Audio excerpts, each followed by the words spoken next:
Horizonte Debate de volta, e no programa de hoje estamos falando sobre as comunicações sociais na atualidade. Participe com a gente. Eu espero a sua pergunta pelo WhatsApp 31 99642 8473. Rodrigo, eu te interrompi então no final do segundo bloco, mas você gostaria de fazer aí um comentário que envolve o nosso tema, né? Sim. Primeiro, relembrar a encíclica, né? Laudato Si, foi o primeiro Papa que fala dessa questão da sustentabilidade e do meio ambiente. E quando você fala a palavra sustentabilidade, talvez seja a palavra mais dita, mais falada, mais utilizada e menos compreendida da atualidade. Tudo é sustentável. Mas para ter relações sustentáveis de fato, você tem que perceber o outro, não como o outro que eu escolho ter, mas todo aquele que passa perto de mim. Santa Teresa d'Ávila tem essa frase que é lindíssima: o outro é todo aquele que passa próximo a mim. O próximo é o que está próximo. E mais do que isso, a reflexão do Papa: se somos membros uns dos outros, também somos membros de uma casa comum que é o planeta. E quando você está pensando, por exemplo, em reciclagem de lixo, resíduos, a pessoa fala assim: ah, mas eu coloquei o lixo para fora. E aí tem aquela ideia: não existe fora. Porque todo lixo colocado para fora de casa está dentro do planeta. Então, todo amigo deletado ou ódio disseminado da rede continua dentro de si mesmo e dentro da sociedade. Então, o caminho é outro. O caminho, com toda certeza, no meu modo de ver, é outro. É o que a Janaína falou: face a face e não face a face. Exatamente. Gente, o Juan, morador daqui de Belo Horizonte, do bairro Nazaré, mandou uma questão que gostaria de compartilhar com vocês. Não vejo ódio nenhum em redes sociais. Apenas o que as pessoas, no caso, as elites políticas, econômicas, sociais, culturais e religiosas, que sempre falaram o que quiseram, simplesmente hoje não aceitam que o povo brasileiro tem voz e sabe como mostrar sua voz e opinião, na tentativa de não saber lidar com a opinião de massa. Essas mesmas elites, numa tentativa de calar e intimidar as pessoas, taxam tudo de ódio, do mesmo jeito que as religiões, para manter as pessoas submissas, culpam as pessoas de tudo e tudo é pecado. Eu enxerguei aquele comentário que você fez, de certa forma, da fiel lá, da pastora. Sim. Que enxergou, viu que não era aquilo, né? O Juan toca, né? Oi, Juan, obrigado, tá? Ele tocou em dois temas que assim, para mim, são muito caros.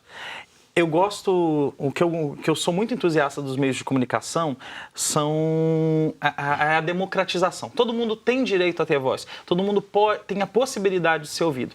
Acho isso muito bacana e eu acho importante que as pessoas tomem o seu lugar de fala. Porém, né, e de fato muitas elites querem calar. Porém, a pessoa não basta ter opinião, ela tem que ter conhecimento. E aí eu volto no início. Tem que diferenciar opinião de conhecimento. E aí, grande parte das pessoas opinam sem saber, sem conhecer.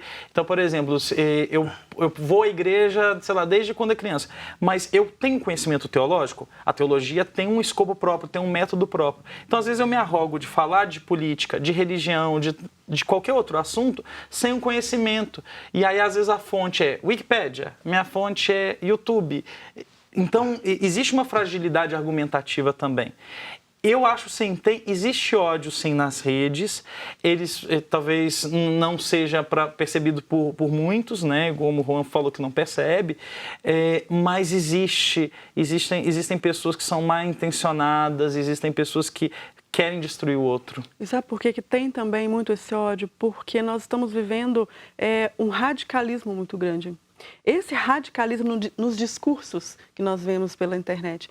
Não interessa se você é religião A, B ou C, se você tem um partido diferente, seja de direita ou de esquerda, mas o posicionamento radical já é passível de um ódio que você gera. Né? Juan, obrigado pela sua pergunta. Você fez uma pergunta extremamente inteligente, mas eu queria colocar na linha dos dois aqui, né, Gilmar e Janaína, que existe ódio sim. E a prova que o ódio existe nas redes é que o uso, ou, por exemplo, a necessidade de fazer selfies, tem causado mortes, suicídios, não é? E tem causado discussões e brigas familiares que as pessoas ficam simplesmente sem conversar. Na verdade, o ódio das redes é uma ampliação sem fronteiras territoriais do ódio humano que está aqui fora das redes. Então, o mesmo ódio que tem no microcosmos, ele vai ampliar para o macrocosmos. Se as antenas ampliam, se os meios de comunicação evoluem, esse ódio também evolui. Agora, eu faço uma pergunta também inversa, quando o Juan coloca essa ideia de que os poderosos, né, a política, a religião, então eles vão oprimindo e fazendo valer a sua ideia. Isso é verdade, em partes, e historicamente tem os fatos para provar.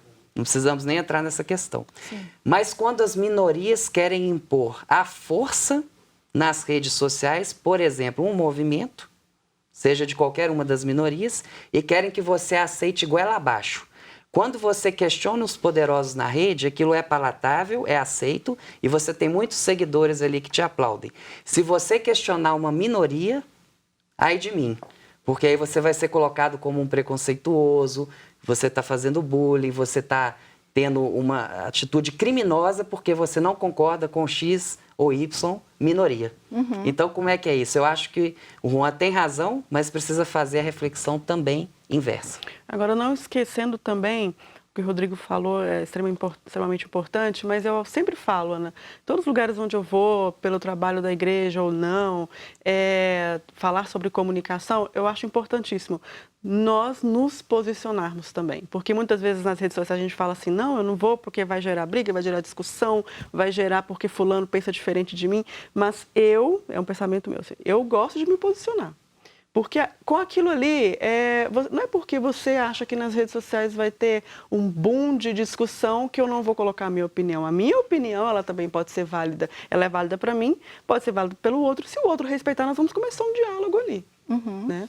E é um ambiente até de manifestação, né? Claro. Sim. Claro. Inclusive, é importante ressaltar, porque uma dessas brigas é que as pessoas falam, a mídia é tendenciosa. Não existe neutralidade em nada na vida. Então, se eu digo, por exemplo, eu atravessei a rua e não digo, a rua foi atravessada por mim, porque é a mesma coisa, mas são enfoques diferentes. Então, se eu digo que eu atravessei a rua, a ênfase está no eu. Se eu digo que a rua foi atravessada por mim, a ênfase está na rua. Então, não existe neutralidade. E aí as pessoas ficam nesse discurso falacioso, porque a mídia é tendenciosa. Gente, tudo é tendencioso, seja de direita, de esquerda, de centro, de cima e de baixo. Não há imparcialidade. Não há. Exatamente. As pessoas demoraram, aliás, acho que até hoje as pessoas não conseguiram entender esse papel, né? De que não existe a imparcialidade, existem visões Sim. e que as pessoas devem procurar se informar de uma forma mais ampla. É isso que falta. Os gregos tinham a ágora. O sujeito subia lá na pedra, falando aqui grosso modo, falava, e a plateia ali mensurando qual orador convencia mais. Aristóteles ainda, voltando lá atrás, dizia, o bom orador toca no teclado dos sentidos para convencer. A ideia da comunicação como instrumento poderoso. Mas se a gente for nessa ideia de se posicionar, que a Janaína colocou, que é pitoresca e ousada, porque quando você se posiciona ali, você vai ser cobrado, e você tem uma tendência, pelo menos nós, que vamos assim discutindo um pouco mais na linha acadêmica, por causa da nossa própria formação, temos a tendência a achar que debates de internet, debates feitos em redes, são de baixíssimo nível. Eu não sei se o Gilmar concorda comigo. Mas aí que vem a segunda provocação. Você prepare-se para o alvoroço quando você opinar. E aí nós estamos de frente a uma ágora virtual. Sim. E na ágora virtual, nem sempre você tem como mensurar qual argumento vence. Porque ali na ágora física você tem um número de aplausos. Ou no antigo orçamento participativo, o número de mãos levantadas. E na ágora virtual as pessoas se perdem ali na argumentação, elas simplesmente podem se esconder. Então, uma provocação que eu devolvo para os colegas. Como é que é isso? Sempre vale a pena, em especial para a Janaína, quando você se posiciona, você causa muito alvoroço? Como é que está sendo essa experiência? Que eu achei curioso, acho que eu vou começar a fazer isso também. Mas isso vai muito de pessoa a pessoa, né? Eu gosto muito de estar nas redes sociais justamente para trabalhar esse diálogo. E eu sempre falo que gosto de me posicionar para instigar o diálogo com o outro. Porque esse pensamento diferente, ele é importante. Né? Tanto com relação à política, religião, principalmente, a gente que é da área da ciência da religião, a gente gosta muito de trabalhar a diversidade religiosa, e quando você entra com esse assunto nas redes sociais, você recebe vários tipos de comentários, né? Então, há sim um momento de paz, mas também há um momento de um pouquinho de guerra. Mas a gente consegue apaziguar. Se queres a paz, prepara-te para a guerra. Sim. Na Ágora virtual agora, em vez da mão levantada, é o like. Isso. As pessoas fazem tudo por um like. É incrível, é incrível. Elas medem a sua ação na rede social pelo número de likes. Isso é muito perigoso, porque existe uma tendência sempre para lacrar, né? Em vez de abrir, né? Querem lacrar, e todo mundo quer ter a palavra última. Só que, e aí isso me dói, principalmente quando é povo de igreja, porque a palavra que é alfa e ômega, que é a primeira e a última, é o próprio Cristo. E as pessoas querem encerrar tudo em torno da sua palavra e ganhar aplauso com isso. E aí eu acho muito medíocre. Quando chega nesse nível que você está colocando, eu acho que é dois extremos, igual um debate polarizado, seja político ou religioso, sempre dois extremos de uma mesma corda, mas as pessoas não perceberam que são a mesma corda. Então você está na uma ponta, outra ponta, você está ali querendo dar a palavra final, mas ambos são o mesmo material, são feitos da mesma substância. E essa ideia do like, a contagem dos likes nas redes sociais, eu acho que deveria ter o dislike, quer fazer assim. Eu também acho. E teria aquele dedo de César, que é o dedo no meio, para causar uma certa tensão, para você ver se ele vai ou se... Eu acho que é importante, né? Talvez esses mecanismos serem aprimorados. A gente continua conversando sobre isso daqui a pouquinho, tá certo? A gente vai para mais um intervalo e na volta o debate continua. Fique com a gente.